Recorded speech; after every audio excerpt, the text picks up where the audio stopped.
अंगणवाडी क्रमांक 277. आजचा उपक्रम अंकावरती उड्या मारणे. श्रीशा 1 अंकावर उडी मार पिल्लू. Okay good. अर्णव 2 अंकावर उडी मारा. आरोही 3 अंकावर उडी मार. 3 कुठं आहे बघा 3. छान. समूह 4 अंकावर उडी मार. समूह इकडं.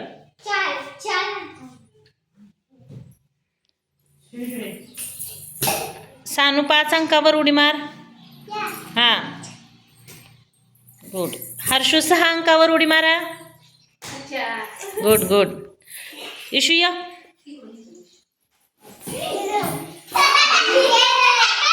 7 छान. गुरु 8 अंकावर उडी मारा. 8 हां मारा उडी. शिव 9 अंकावर. शिव इथं उभा राहा. बर 10 अंकावर.